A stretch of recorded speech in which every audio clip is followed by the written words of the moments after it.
Good morning Odisha. आज मार्च 5 तारिख गुरुवार 30 टी गुरुत्वपूर्ण न्यूज उपरे आसंतु नजर पकाइबा। आपण मानक भल पाइबा स्वरूप गोटे गोटे लाइक निश्चित भाव रखिदेवे। नंबर 1, इस्राएल F-35 द्वारा इरानी युद्ध विमान खसिला 40 वर्ष पर आकाशमार्ग रे प्रथम संघर्ष। इरान इस्राएल युद्ध मध्य एक बड़ घटना सामना को आसी। इस्राएल वायुसेनार F-35 युद्ध विमान तेहरान आकाश रे इरान एक याक 130 युद्ध विमान को गुली करी खसाई देछि।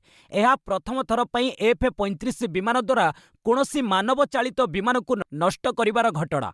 एहा सहित 40 वर्ष मध्य इस्राएल वायुसेना प्रथम थर पई आकाश मार्ग रे एभली सीधासलख संघर्ष रे लिप्त होइछि। इरान सर्वोच्च नेता आयतुल्ला अली खामेनेई मृत्यु पर आरंभ होइतिबा युद्धर पंचम दिन में इस्राएल एबे तेहरान ने इरानी सुरक्षा बाहिनी को टार्गेट करुछि। इस्राएल आक्रमण में इरान बसीज बाहिनीर कार्यालय गुड़िक क्षतिग्रस्त होइछि। एही युद्ध रे एपर्यंत इरान ने प्राय 800 जनक मृत्यु होइतिबा बेले इस्राएल 11 जन प्राण हराइछन्ति। राष्ट्रपति डोनाल्ड ट्रम्प अनुमान अनुଯାयी एही युद्ध आहुरी 1 मास किंबा ताठारु अधिक समय धरी चली पारे। हरमुज प्रणाली रे केवल चीन जहाज को अनुमति, विश्व जोगाण व्यवस्था संकट। ईरान अमेरिका युद्ध मध्य ईरान एक बड़ पदक्षेप नहीं। ईरान सरकार घोषणा करिसेंति जे हरमुज प्रणाली दे एणिकी केवल चीन जहाज गुड़ी जीवाकू अनुमति मिलिबो। ईरान विरोध में अमेरिका और इस्राएल आक्रमण समय चीन प्रदर्शन करिथिबा समर्थन पई ईरान एभली कृतज्ञता ज्ञापन करिछि। विश्वर प्राय 20% तैल जोगाण एही प्रणाली देई होइताए। ईरान सेना चेतावनी देइछि जे अन्य कोनोसी जहाज एही सीमा भितर को आसिले ताहाकू टार्गेट करा जिवो। एही ब्लॉक डे कारणरू विश्व बजार रे तैल संकट एवं मूल्य वृद्धिर आशंका देखा देइछि। अन्य पक्षरे अमेरिकार राष्ट्रपति डोनाल्ड ट्रम्प एही प्रणाली रे निज नौसेना सहायतार टैंकर गुड़िकर सुरक्षित यातायात सुनिश्चित करिबो बोली प्रतिश्रुति दैछन्ति। विश्व अर्थनीति एवं अमेरिकार मुद्रास्फीति नियंत्रण पई तैलर मुक्त प्रभाव अत्यंत जरूरी बोली से मत दैछन्ति। श्रीलंका उपरे बुड़िला ईरान युद्ध जहाज 101 निखोज 78 उद्धार। श्रीलंका उपकूल रे एक सबमेराइन आक्रमण रे ईरान युद्ध जहाज IRIS देना बुड़ी जाइछि। एही जहाजटी भारतर विशाखापाटना रे अनुष्ठित मिलन 2026 नौसेना अभ्यास रे सामिल होई ईरान फेरुथिला।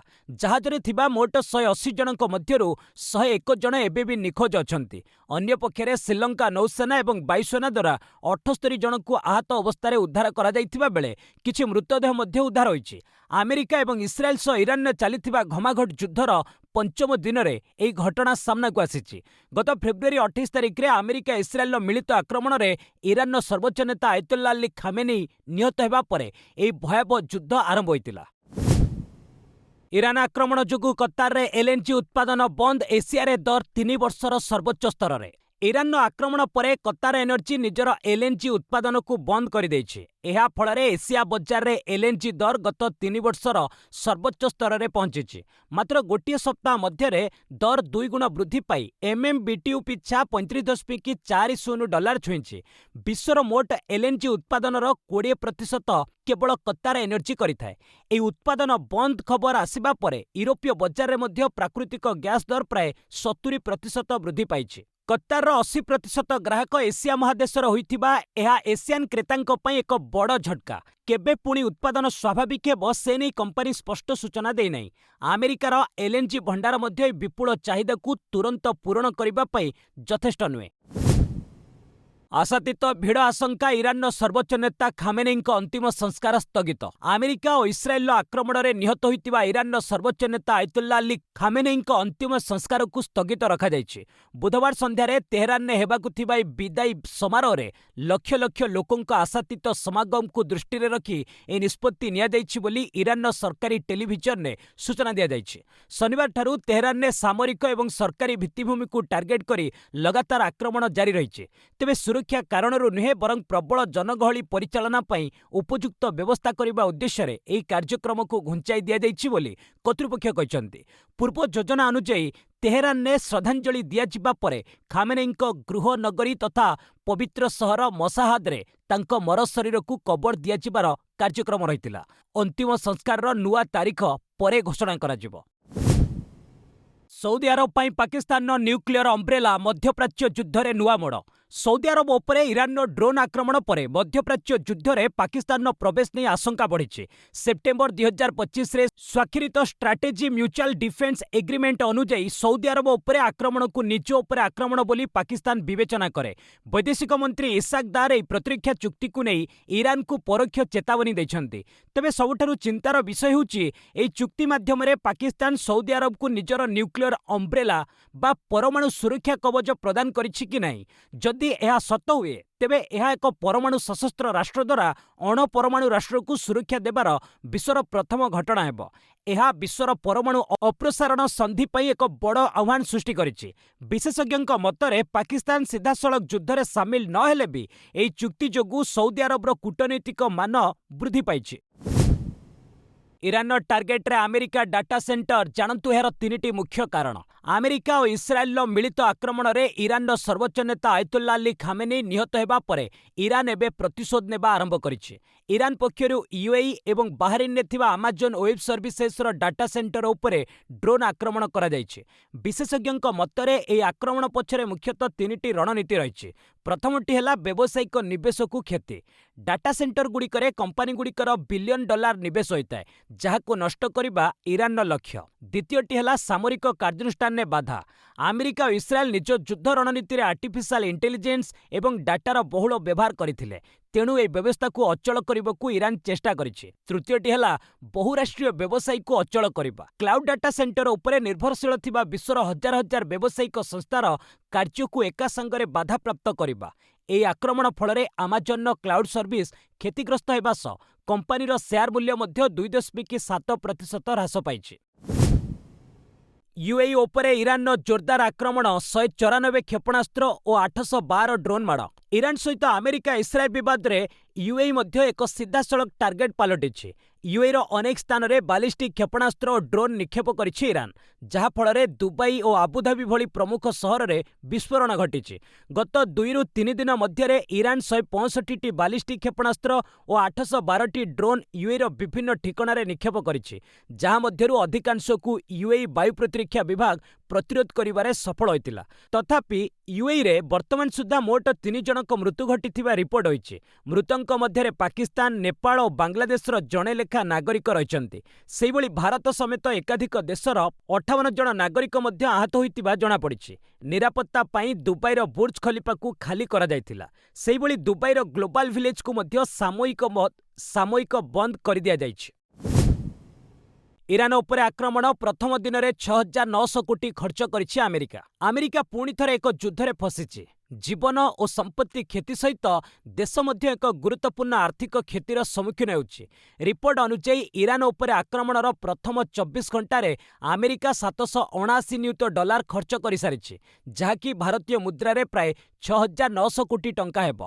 अमेरिका राष्ट्रपति डोनाल्ड ट्रम्प घोषणा करी कहिसंति जे एही युद्ध प्राय 1 मास किंबा हुएता अधिक समय पर्यंत चलिब।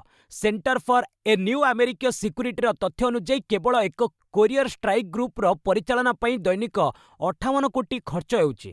सेहिभଳି आक्रमण पूर्वरु सामरिक प्रस्तुतिर आनुमानिक खर्च 5,556 कोटी थिला, जेउथिरे विमान, नौसेना एवं आंचलिक संबल को एकाठी करबा अंतर्भुक्त रहितिला। रिपोर्ट अनुसार ईरान सह युद्ध रे अमेरिका को $210 बिलियन तथा 18.87 लाख कोटी टंका खर्च करबाकू पड़िबो। खामेनेईଙ୍କ पुत्र मोजतबा ईरान सुप्रीम लीडर भावे नियुक्त। ईरान एक्सपर्ट काउंसिल मोजतबा खामेनेईଙ୍କୁ देशर सुप्रीम लीडर भावे नियुक्त करिछि। मोजतबा पूर्वतन सुप्रीम लीडर आयतुल्ला अली खामेनेईଙ୍କ द्वितीय पुत्र। 56 वर्षीय मोजतबा जणे सिया गुरु भावे परिचित। तांकर इस्लामिक रिवोल्यूशनरी गार्ड कर्पस बा आईआरजीसी सह घनिष्ठ संपर्क रहिछि। बासिज मिलिशिया सह मध्य तांकर घनिष्ठ संपर्क रहिछि। तांकु सुप्रीम लीडर पदरे नियुक्त करबाकू आईआरजीसी दाबी करबा सह एक्सपर्ट काउंसिल उपरे चाप मध्य पकाइथिला। मोजतबांक सपक्षरे मौलवादी गोष्ठी गुड़िक मध्य एकत्र होइतिबा सूचना मिलिछि।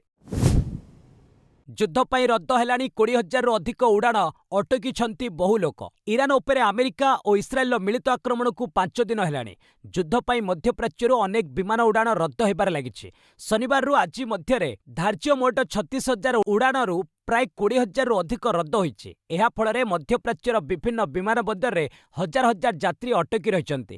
ଏହା ସତ୍ତ୍ୱେ ଦୁବାଇ, ରିୟାଦ, ଆବୁଧାବି ଏବଂ ଜୋର୍ଡାନରୁ ବିଭିନ୍ନ ସ୍ୱତନ୍ତ୍ର ବିମାନ ଜରିଆରେ ଭିନ୍ନ ଭିନ୍ନ ଦେଶକୁ ଅଟକିଥିବା ଯାତ୍ରୀମାନେ ଯିବାରେ ସଫଳ ହୋଇଛନ୍ତି।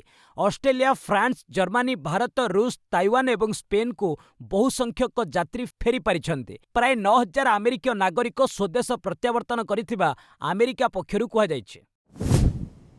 ଇରାନର ଦାବି, ଯୁଦ୍ଧରେ ମଲେଣି 650ରୁ ଅଧିକ ଆମେରିକୀୟ ସୈନ୍ୟ। ଇରାନର ଇସଲାମିକ ରିଭଲ୍ୟୁସନାରୀ ଗାର୍ଡ କର୍ପସ ତଥା IRGC ଏକ ବଡ଼ ଦାବି କରିଛି। ଇସ୍ରାଏଲ ଆମେରିକାର ଆକ୍ରମଣର ଜବାବରେ ଇରାନ ଚଳାଇଛି ଟ୍ରୁ ପ୍ରମିସ୍ 4। ତେବେ ଯୁଦ୍ଧର ପ୍ରଥମ କେଇ ଦିନରେ 650ରୁ ଅଧିକ ଆମେରିକୀୟ ସୈନ୍ୟ ପ୍ରାଣ ହରାଇଥିବା IRGC ପ୍ରବକ୍ତା ବ୍ରିଗେଡିୟର ଜେନେରାଲ ଅଲି ମହମ୍ମଦ ନେନି ଦାବି କରିଛନ୍ତି।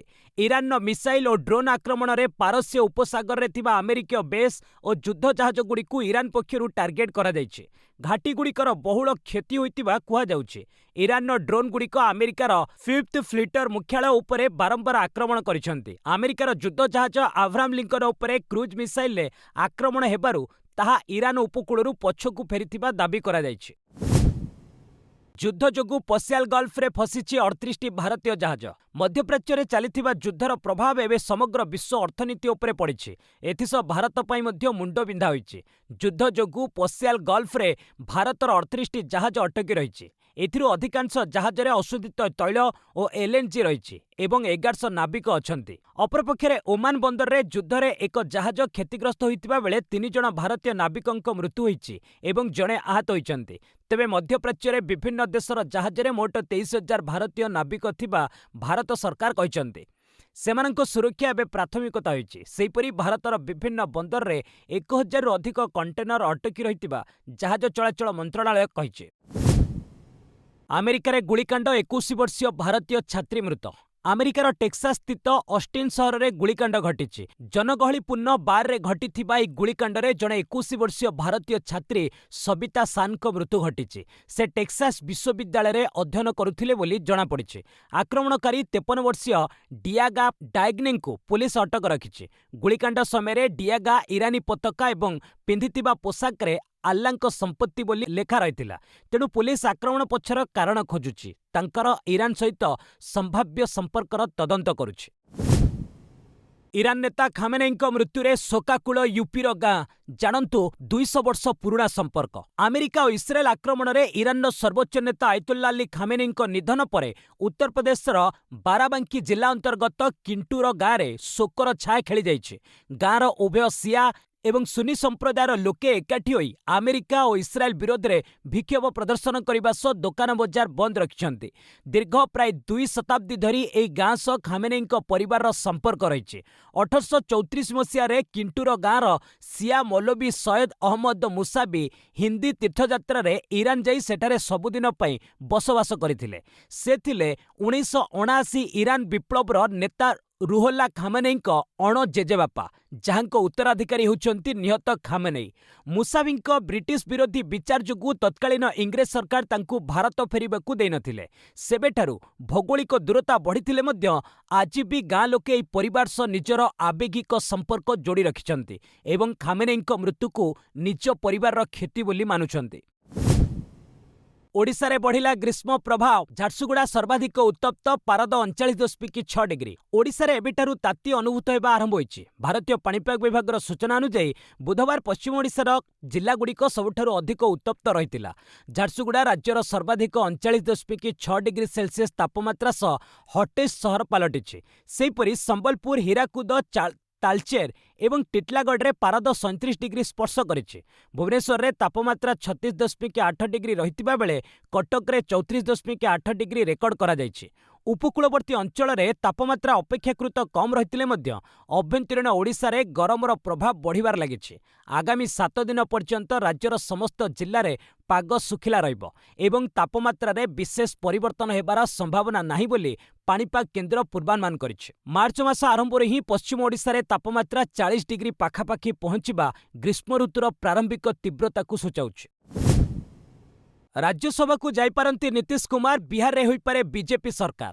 बिहार रे पुणी राजनीति सरगरम होइछि। मुख्यमंत्री नीतीश कुमार निज पदरु इस्तीफा दे राज्यसभा जाइपारନ୍ତି। जेडीयू नेता मध्य एपरि सूचना दैछन्ति। नीतीश को एही प्रस्ताव रे राजी कराइबाकू बीजेपी वरिष्ठ नेता माने उद्यम करिसन्ति।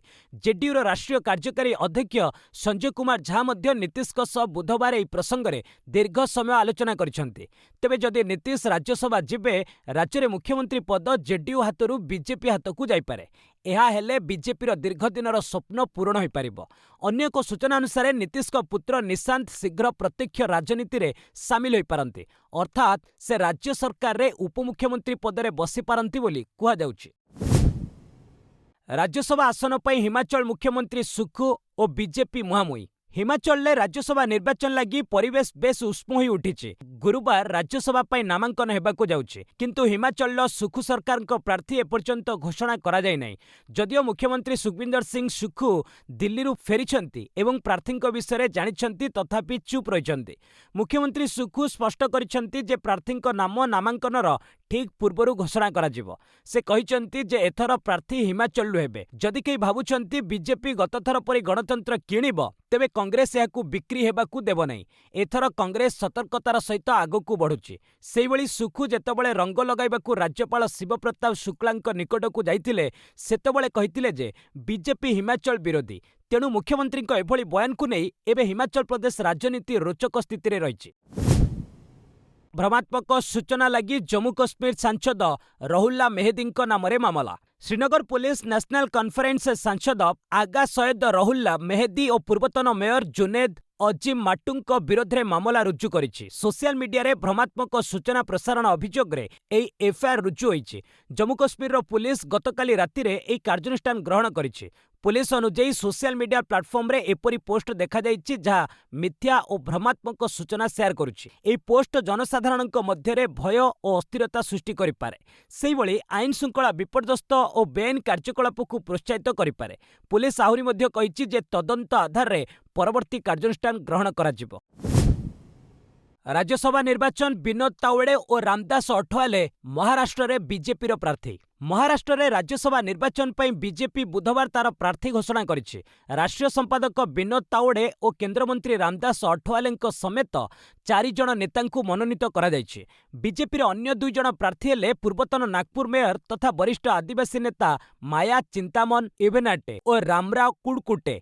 राज्यसभा निर्वाचन पर नामांकन दाखल शेष तारीख मार्च 5 अर्थात गुरुवार शेष दिन रही। संख्यागत शक्ति आधार में महाराष्ट्र रे शासक महायुति 6टी आसन जितिबार संभावना रही, जेतेबळे कि महाविकास अघाड़ी गोटे आसन जितिबो बोली निश्चित होइछि। तमिलनाडु रे कांग्रेस और डीएमके मध्य निर्वाचनी बुझामणा चूड़ांत। आसंता विधानसभा निर्वाचन पर कांग्रेस और डीएमके मध्य निर्वाचनी बुझामणा चूड़ांत होइछि। बुझामणा अनुଯାୟୀ कांग्रेस 28टी आसन में लड़िब और गोटे राज्यसभा आसन पाइब। बुधवार मुख्यमंत्री तथा डीएमके मुख्य एमके स्टालिन एवं तमिलनाडु कांग्रेस सभापति मध्य एने आलोचना होइतिला। एहा परे दुई दल पक्षरु मिलित भावे एक घोषणा प्रकाश पाइछि। उल्लेखयोग्य 2021 विधानसभा भोट रे कांग्रेस सिक्युलार मेंटर सहयोगी भावे 25टी आसन में लड़ीला। निर्वाचन में दल 18टी रे विजयी होइतिला। आगामी निर्वाचन में दल किछि अधिक आसन चाहितिला।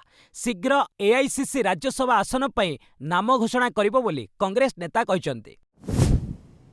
शरद पवार को राज्यसभा दाबीदारी को समर्थन करिबो कांग्रेस। आसंता 16 तारिख रे राज्यसभा निर्वाचन हेबो। एहा पूर्वरु महाराष्ट्र रे एनसीपी शरद पवार गोष्ठीर मुख्य शरद पवार को राज्यसभा प्रार्थीत्व को समर्थन करिबाकू कांग्रेस निष्पत्ति नेछि। उल्लेखयोग्य शरद पवार एबे राज्यसभा सदस्य रहिसंती। आसंता मास तांकर अवधि शेष होउछि। तेबे से पुणी राज्यसभा को जिबाकू इच्छा प्रकाश करथिले। तेणु तांको दलर जयंत पाटिल और सुप्रिया सुले एने कांग्रेस आलोचना करथिले। महाराष्ट्र रे 7टी राज्यसभा आसन पर भोट हेबो। शासक महायुति मेंट निकटरे 232 विधायक थिबारु अनायासरे 60टी आसन हासिल करिपारिबो। विरोधी महाविकास अगाड़ी पाखरे प्राय 47 विधायक रहिचंती। 37टी प्रथम पसंदर भोट हेले गोटे राज्यसभा आसन हासिल होई पारिबो। ऑपरेशन साइबर कवच रे 299 जन गिरफ। साइबर अपराध रे लगाम देबाकू राज्य पुलिस किछि दिन धरी चलाइछि ऑपरेशन साइबर कवच। एपर्यंत ए अभियान ने समग्र राज्य रे मोट 24,555 टी बैंक अकाउंट जांच करा जाइछि। एहा सब म्यूल बैंक अकाउंट संपर्कित 827 टी मामला, चेक उठाण संपर्कित 27 टी मामला, एटीएम टंका उठाण संपर्कित 32 टी मामला, नकली सिम संपर्कित 18 टी मामला रुजु करा जाइछि। मोट 299 जनकू गिरफ करा जाइथिबा बेले 5380 जनकू आईनगत नोटिस पठा जाइछि। राज्य पुलिस डीजी जोगेश बहादुर खुरानिया एही सूचना दैछन्ति। एप्पल लॉन्च कला नुआ मैकबुक, मिलिबो दमदार M5 चिप और अधिक स्टोरेज। एप्पल मंगलवार दिन नूतन M5 सीरीज चिप एवं अधिक बेस स्टोरेज सहित नुआ मैकबुक एयर एवं मैकबुक प्रो लॉन्च करिछि। कंप्यूटर बजार रे ग्राहकों को आकृष्ट करबा पई एप्पल ए पदक्षेप नेछि। 13 इंच मैकबुक एयर रो प्रारंभिक दर $1099 रखा जाइछि। एथिरे एबे पूर्व अपेक्षा दिगुणा अर्थात 512 जीबी बेस स्टोरेज मिलिबो। सेहिपरि M5 प्रो चिप थिबा 14 इंच मैकबुक प्रो रो मूल्य $2199 रु आरंभ होउछि, जेउथिरे 1 टेराबाइट बेसबैंड स्टोरेज दिया जाइछि।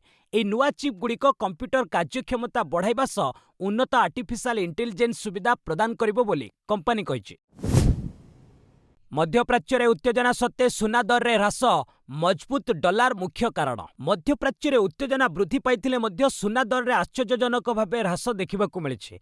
विशेषज्ञଙ୍କ मतरे अमेरिकीय डॉलर रो मजबूत स्थिति एवं बजार रो अस्थिरता समय रे निवेशक मानकर नगद अर्थ आवश्यकता एहार मुख्य कारण। डॉलर मजबूत हेबा फल रे अन्य देशर क्रेतांक पई सुना महंगा होई जाइछि। मोर्गान स्टानली रो रिपोर्ट अनुसार सुना दर रे ह्रास केवल अस्थायी। जदि वर्तमान भौगोलिक राजनीतिक उत्तेजना लागि रहे तेबे चलित वर्षर द्वितीयार्ध सुद्धा सुना दर वृद्धि पाई आउंस पिछा $5,700 छुईबार संभावना रही। अन्यपक्षे महंगा तैल दर जोगु मध्यप्राच्यर देशगुड़िकर आर्थिक स्थिति मजबूत होउछि, जहाद्वारा सेठाकार केंद्रीय बैंक गुड़िक आगकू अधिक सुना किणी पारंती एवं एहार दर वृद्धि रे सहायक हेब। विश्वर मोट सुना व्यवसायर प्राय 20% केवल दुबई देई होइथाय बोली रिपोर्ट रे दर्शा जाइछि। आज भारत इंग्लैंड सेमिफाइनाल लड़ई क्रमागत द्वितीय फाइनाल लक्ष्य रे सूर्यसेना। चलित टी20 विश्वकप्र द्वितीय सेमिफाइनाल ले गुरुवार डिफेंडिंग चैंपियन भारत और इंग्लैंड सामना सामनी हेबे। मुंबईर वानखेड़े स्टाडियम रे राति 7टारे मैच खेला जिवो। गत संस्करणर विजेता भारत ए मैच जीति क्रमागत द्वितीय मोट उपरे चतुर्थ थर लगी फाइनाल खेलिबा लक्ष्य रे रहिछि। सेहि भली हैरी ब्रुक को नेतृत्वाधीन इंग्लैंड मध्य पूर्वरु 3 थर विश्वकप फाइनाल खेली सारिछि। तेणु इंग्लैंड मध्य रेकर्ड चतुर्थ थर लगी फाइनाल खेलिबा आशारे गुरुवार मैदान को ओह्लाइब। तेबे ओपनर अभिषेक शर्मा फॉर्म को नहीं भारत चिंतार रही। अभिषेक चलित विश्वकप रे तांकर नैराश्यजनक प्रदर्शन जारी रखिछन्ति।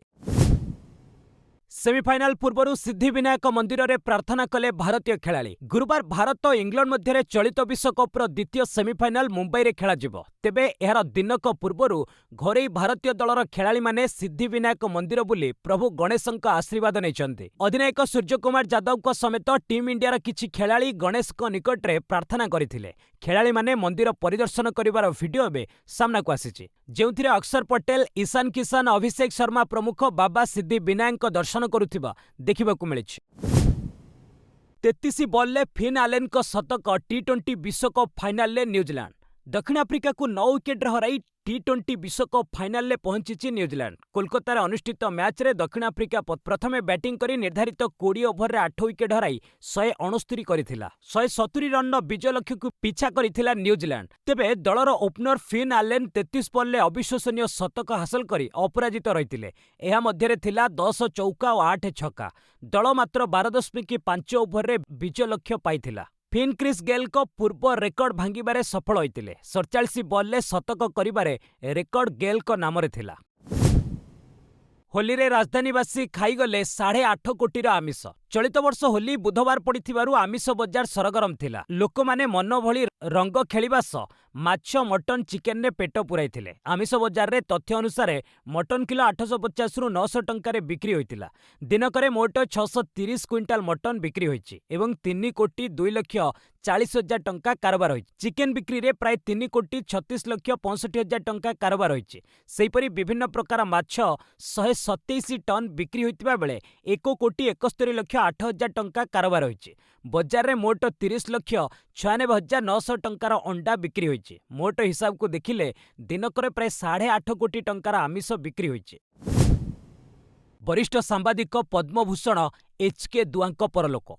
ବରିଷ୍ଠ ସାମ୍ବାଦିକ ତଥା ପଦ୍ମଭୂଷଣ ପୁରସ୍କାର ପ୍ରାପ୍ତ ଏଚ୍.କେ. ଦୁଆଙ୍କର 88 ବର୍ଷ ବୟସରେ ନୂଆଦିଲ୍ଲୀରେ ପରଲୋକ ହୋଇଯାଇଛି। ବିଗତ 3 ମାସ ଧରି ଅସୁସ୍ଥ ଥିବା ସେ ଏକ ମେଡିକାଲରେ ଚିକିତ୍ସାଧୀନ ଥିଲେ। ଗୁରୁବାର ଦିଲ୍ଲୀର ଲୋଧି ରୋଡ୍ ଶ୍ମଶାନରେ ତାଙ୍କର ଅନ୍ତ୍ୟେଷ୍ଟି କରାଯିବ। ଦୁଆ ଦ ଟ୍ରିବ୍ୟୁନ୍‌ର ପୂର୍ବତନ ଏଡିଟର ଇନ୍ ଚିଫ୍ ଥିଲେ। 2003ରୁ 2009 ପର୍ଯ୍ୟନ୍ତ ସେ ଏହି ଦାୟିତ୍ୱରେ ଥିଲେ।